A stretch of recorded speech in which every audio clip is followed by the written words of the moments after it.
Bueno, para empezar un poquito, para aquellos y aquellas que no estén tan familiarizados con el tema en cuestión que vamos a ver, es importante abordar, claro, este mapa se puede matizar, ¿no? Porque es muy complejo decir, el grupo taíno abarcaba esto, los macori, y claro, nos estamos refiriendo aquí a unidades lingüísticas y dialectales, no estoy refiriéndome a los complejos culturales, ¿no?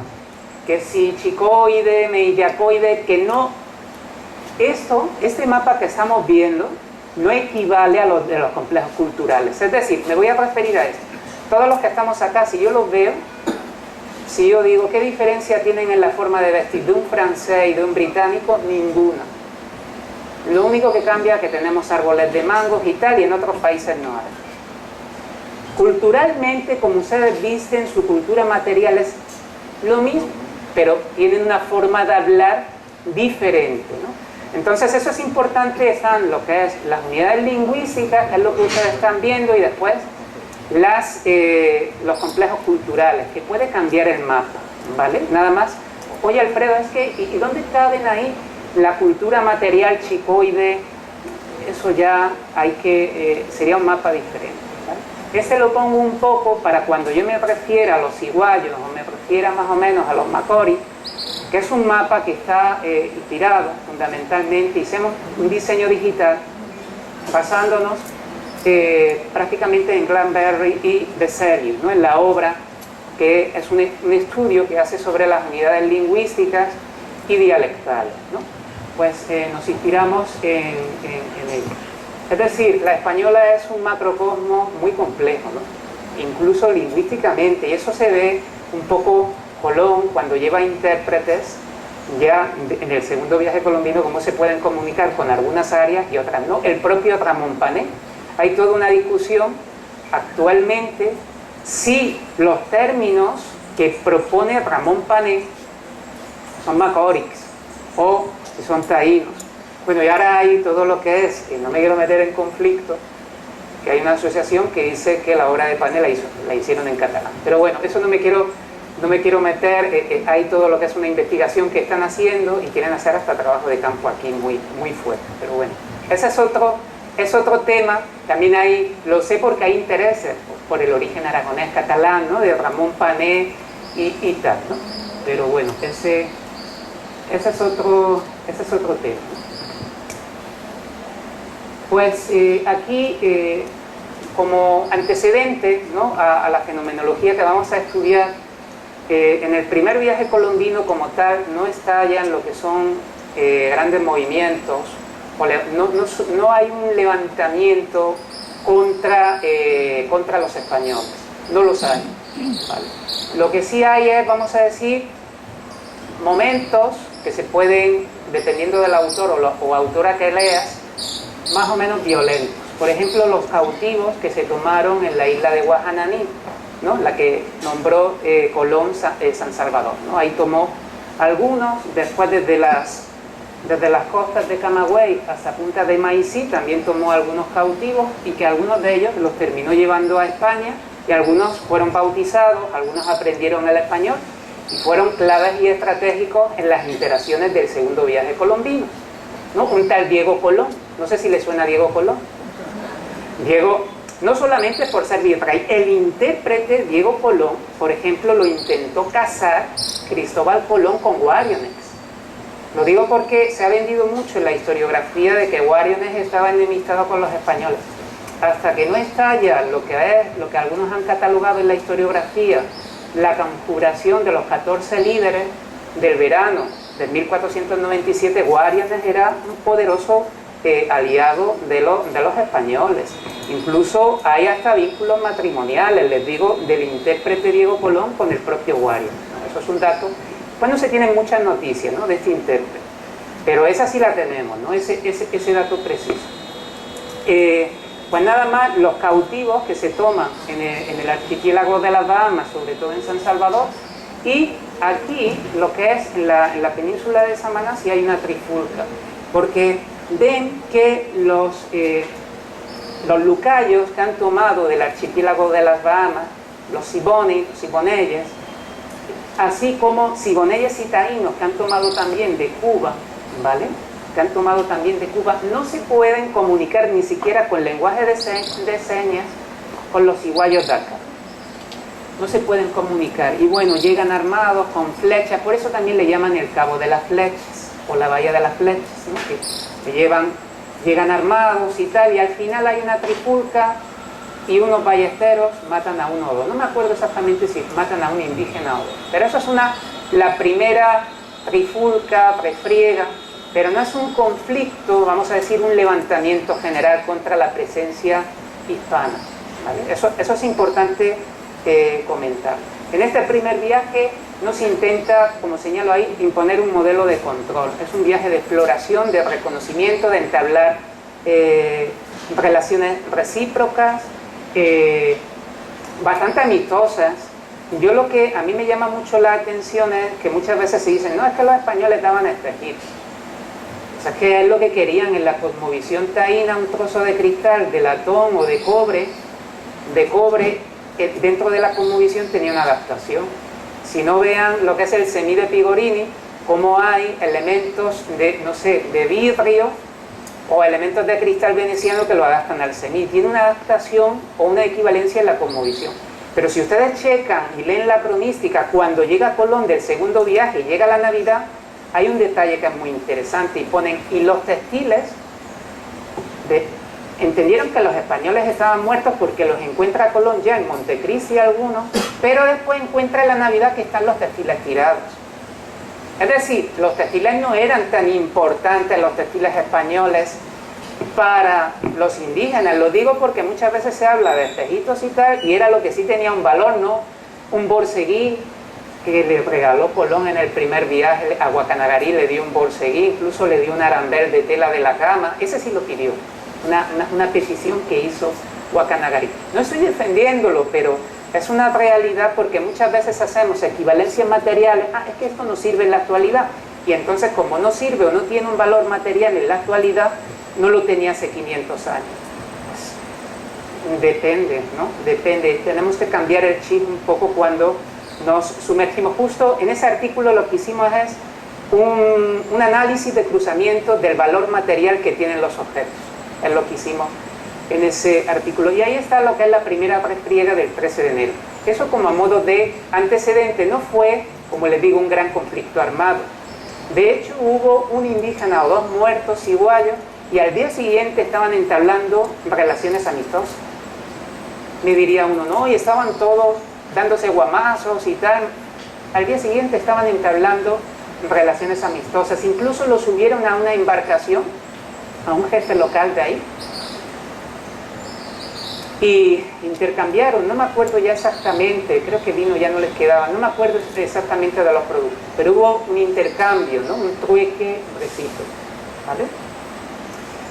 Sin embargo, ya a partir de 1494, 1498, ya en el contexto, o vamos a enmarcarlo en el segundo viaje colombino, en los primeros momentos de colonización de la isla, ya sí se van a dar evidentemente tensiones, porque los españoles no tienen solamente un objetivo de exploración como manifiesta el primer viaje colombino, sino hay un propósito militar, y eso se ve muy bien, pues bueno, en el estudio que hizo con, ¿cómo se llama? Montserrat León Guerrero, de la Universidad de Valladolid, que hace un análisis, un estudio de parte de la composición de los pasajeros. Encontró el libro de nóminas del adeudo que tenía parte de la corona con 600 pasajeros, que está en el archivo de Simancas.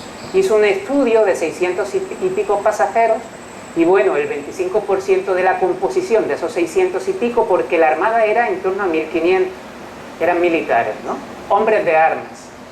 Militares no sería tan adecuado, ¿no? Porque militar implica ya lo que es una formación militar, que tienen un atuendo bélico. Muchas veces lo que nosotros nos referimos como un soldado lo aplicamos para aquella época, era una persona que tenía un arma, simplemente con eso, así los identifican, ¿no? Como hombres de armas. Había hombres de armas, había de todo tipo de oficios, albañiles, toneleros, sastres, de lo que ustedes se puedan imaginar. Hay un propósito que va más allá también de la conquista, sino también de colonizar, de poblar, ¿no? Entonces, evidentemente va a haber ahí un conflicto, ¿no? Evidentemente con las comunidades que en esa horquilla de tiempo, 1494, 1498, se proyecta sobre todo lo que es desde la Isabela hacia el corazón, vamos a decir hasta el Bonao. Las tensiones van a estar muy fuertes ahí.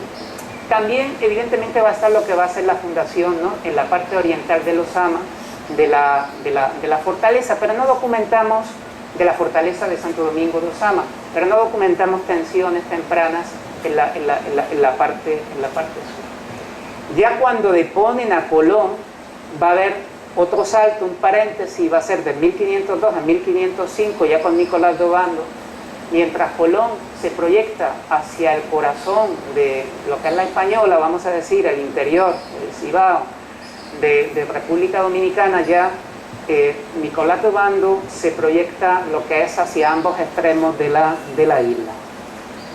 Y bueno, hay una cuestión epistemológica, ahora hay todo lo que es un gran debate sobre el concepto de cacique, de cacicazgo, porque en las crónicas lo encuentra, Bartolomé de las Casas los nombra como provincias, ¿no?, el concepto del cacicazgo. Hay que tener mucho cuidado porque muchas veces se establece como en los libros o en la geografía fronteras políticas y no funcionaban así. Hay muchas áreas que son nucleares, o lo que un investigador está hablando de cotonos, zonas que no pertenecían a nadie, ¿no? Entonces, bueno, los que han estudiado precolombino, los batey muchas veces estaban en áreas nucleares que no pertenecían a una jefatura u otra. Hay que tener mucho cuidado, ¿no?, porque muchas veces vemos los mapas y se establecen ahí límites, parecen casi como mapas políticos, y así no lo entendían tampoco lo que era el territorio, ¿no? Lo que sí es verdad es que hoy en día se está utilizando más lo que es el concepto de cacicazgo, o en las crónicas aparece asociado a lo que son las jefaturas supremas. Marién, todos lo ubicamos, ¿no?, la jefatura de Marién, la jefatura, ¿no?, de Magua, Jaraguá, ¿no? La pronuncio así porque aparece también acentuada, aparece acentuada en la fuente y sin acento, ¿vale? Yo me hago muchas veces, y aparece con X, no con J, muchas veces me han dicho, oye, ¿por qué no le pones? O sea, es que utilizo muchas veces lo que es la fuente, ¿no? Aparece lo que es la jefatura suprema. Hay muchas investigaciones recientes que el concepto de cacicazgo, cacique, es para la jefatura suprema, y las subsidiarias o secundarias se le llamaría jefatura, ¿no? Hay todo lo que es un debate sobre el concepto de cacique, pero bueno, es un tema que no me quiero estar metiendo mucho. Bueno, vamos a referirnos, de acuerdo con el límite cronológico de esta conferencia, pues al segundo viaje colombino, ¿no? Cuando Colón llega, ¿no?, retorna a la Navidad, pues ya ustedes saben el desastre, ¿no? Estaba la fortificación hecha en ruinas, quemada, incendiada. Ya saben todo el debate que hay sobre la microlocalización del lugar. Ahora Carlin Digan hace medio año ha sacado precisamente un libro, Van Salins, que ya la Florida University hizo estudio, y muchas veces las reconstrucciones históricas ubicaban el fuerte de la Navidad, ¿no?, en la costa, pero estaba un poquito más hacia el interior. Pues bueno, ve todo el desastre que hay ahí. Ya saben que intentan a ver dónde están, hacen hoyito a ver si han ocultado a los españoles, porque una de las órdenes que había decretado Colón era que ocultaran el oro. Hacen hoyos para ver si lo habían guardado o custodiado en algún lugar. Intentan hallar a Guacanagarí, que se lo encuentran herido. Yo tengo mis dudas porque hay contradicciones en la fuente. Diego Álvarez Chanca, que no fue en calidad de médico, siempre se habla de médico, sí era el médico de Isabel la Católica, pero en este viaje en calidad de físico. El contrato que hay con él es de calidad de físico, pero aún así supervisó a Guacanagari. Le comenta a Colón que está simulando que está herido por haberlo atacado Caonabó. Bueno, para no hacer el cuento más largo, Colón toma una decisión táctica y estratégica, porque está recibiendo la presión de varios personajes, entre ellos Fray Bernardo Boyle, que le había encargado a Alejandro VI el proyecto de evangelización. Y le están presionando para que lo hagan prisionero a Guacanagarí. todo esto lo estoy comentando porque muchas veces Colón es el que aparece como el malo de la historia, pero no fue el más cabrón, hablando así, claro, fue incluso el más mediador y el más estratégico muchas veces de los que componían la expedición. El problema es que muchas veces se aplicaba legislación marinera, no legislación, usos y costumbres marineros en tierra, ¿no? Como por ejemplo, la primera revuelta anticolombina que la encabeza Bernal Díaz de Pisa, como no había cárceles, las cárceles eran los propios barcos, los 5 barcos que había dejado Antonio de Torres, lo meten en un barco prisionero. Eso es impensable para alguien de la baja nobleza de aquella época. Tenía ese tipo de cálculos, o vamos a decir que no comprendía porque no se había dedicado a cargos de gobierno, ¿no? Pero bueno, viendo que hay muchas tensiones, él toma una decisión estratégica de buscar un nuevo asentamiento, porque evidentemente hacer prisionero a un jefe supremo, a un cacique como Guacanagari, pues suponía enfrentarte con todas las comunidades locales que había ahí.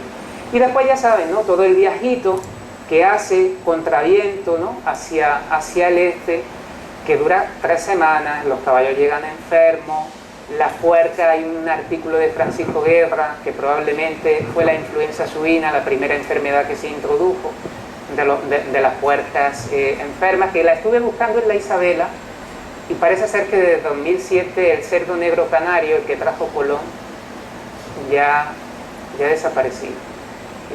Las Canarias parece ser que ya también se ha extinguido. En el norte de África, de donde era originario, lo introdujeron las comunidades islámicas, evidentemente por cuestiones de preceptos religiosos, que es impuro, también lo exterminaron.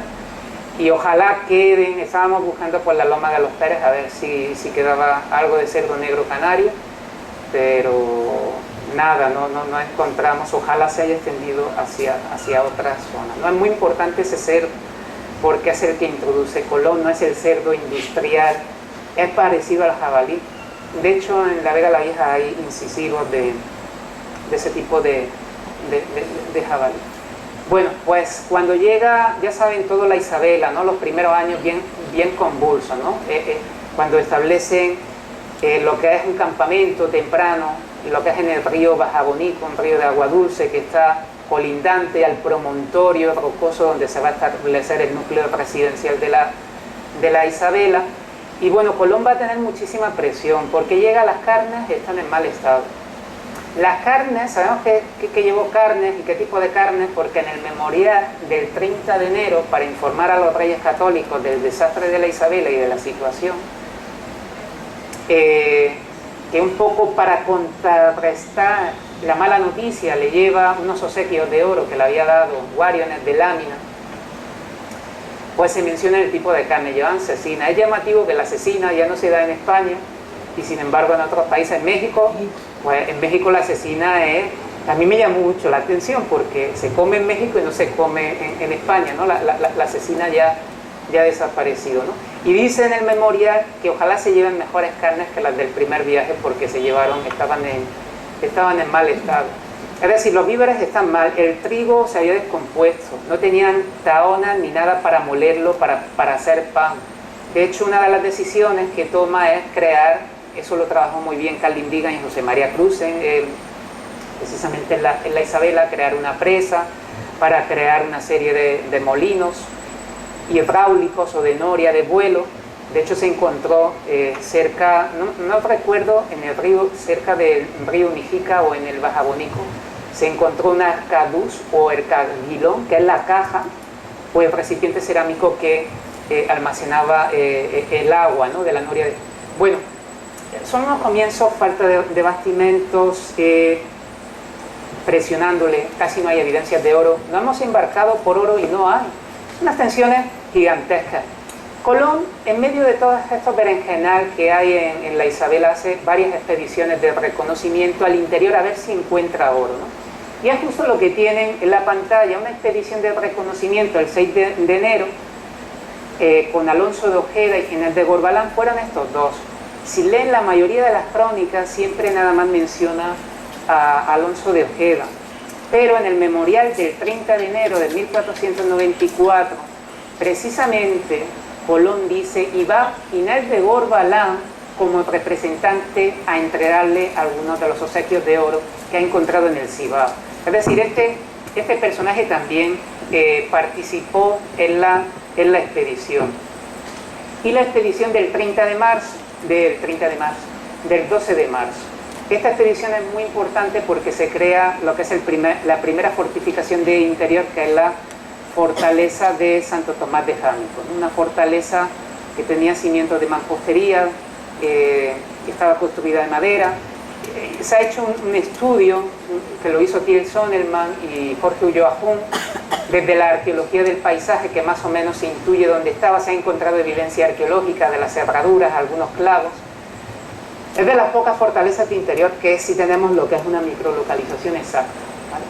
Y bueno, es muy importante. Se ha escrito poco también sobre la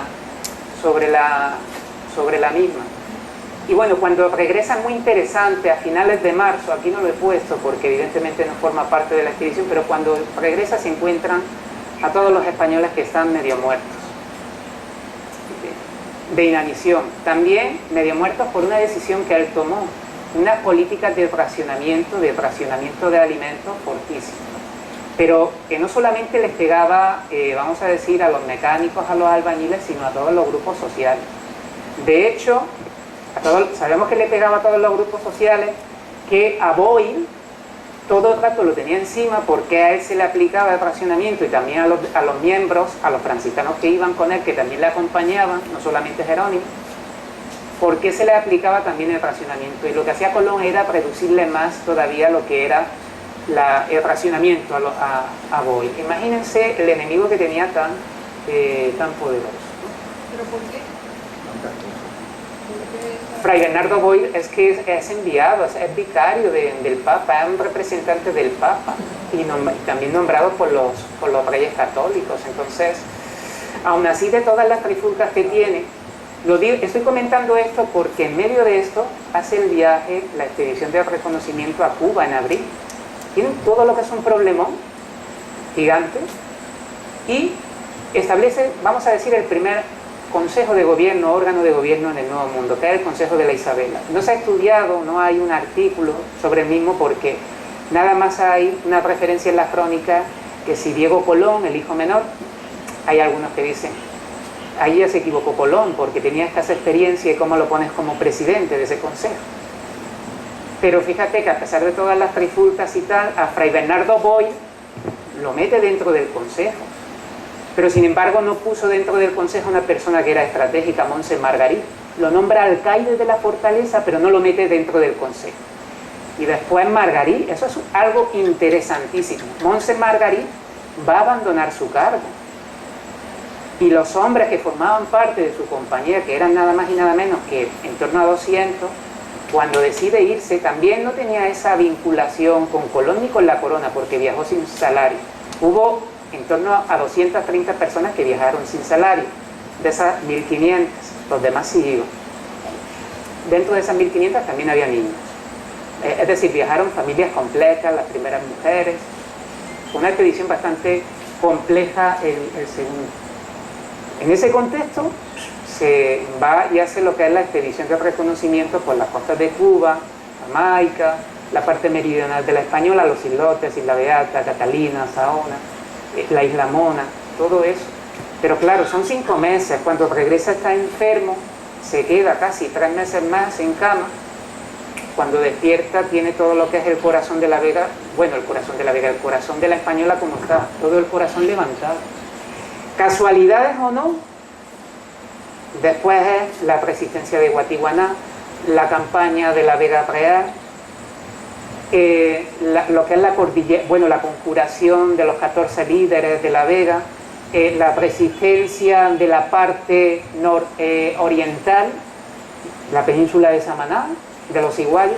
Claro, eso ya le va a tocar más a su hermano, a Bartolomé Colón, que era de un carácter, parece ser, mucho más serio, de decisiones, no era tan, vamos a decir, tan especulativo como su hermano. Bartolomé Colón iba, ¿no? Iba recto, ¿no?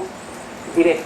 Bueno, ahí tienen lo que es un mapita donde aparece precisamente la primera fortificación de interior.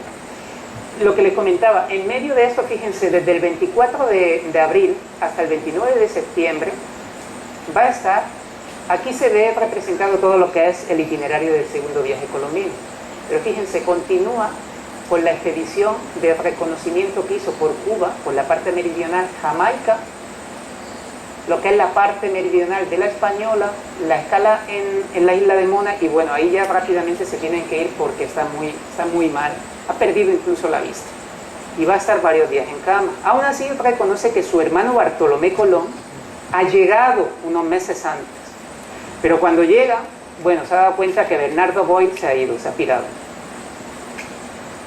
Un personaje estratégico, Monse Margarit, que estaba al frente de la fortaleza de Santo Tomás de Jánique, se ha ido. Todos los españoles que había en la fortaleza ahora te están correteando en el corazón de la Española, y claro, no van a sobrevivir de pues pidiendo limosna, se dedican evidentemente a atacar, esa es la verdad, y eso se va a convertir también en un acicate, ¿no? En un acicate que va a incentivar los levantamientos.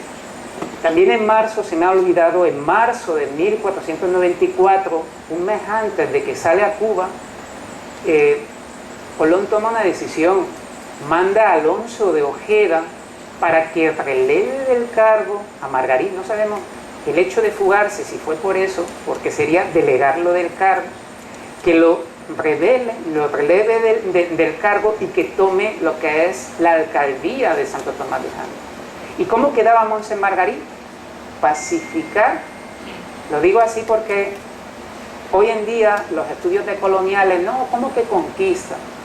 Conquista no, es un término muy favorecedor, muy eurocentrista, y fíjense la legislación, bueno, más tarde, Felipe II en las leyes del Bosque de Segovia cambia el concepto de conquista por pacificación, porque ya les parecía a los mismos españoles agresivo, y hoy en día parece agresivo el concepto de conquista. Entonces ya estamos con todo el debate epistemológico hoy en día, que no sabemos ya, ¿no? Lo digo porque cuando das una conferencia con antropólogos es un tema, ¿no? En la UNAM, en el Instituto de Investigaciones Antropológicas, tienes que estar con los términos haciendo equilibrio, ¿no? Antes eran como más, me gustaba así, derechito, ¿no? Pero bueno, el periodo de tiempo que ustedes están viendo es bastante grande, es una horquilla que evidentemente van a estar ejerciendo los cargos, otras personas, va a haber un vacío, y bueno, cuando ya se recupera del estado, ¿no? que tenía Colón, que estaba enfermo, ¿no?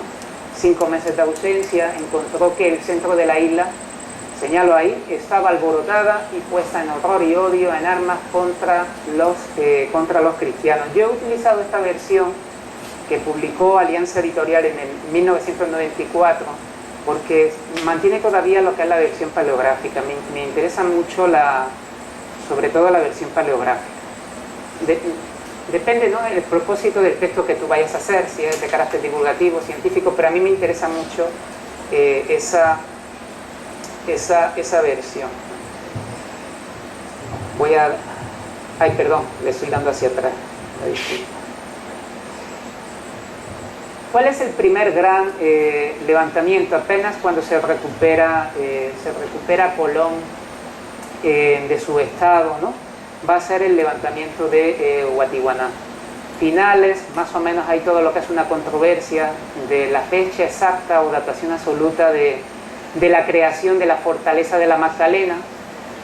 Parece ser que fue a finales de 1494, y la ponen, bueno, es una fortaleza que estaba a orillas del Yaque del Norte, y bueno, cuando se crea esa fortificación, se crea justo al lado de lo que es de la jefatura de Huatiguaná.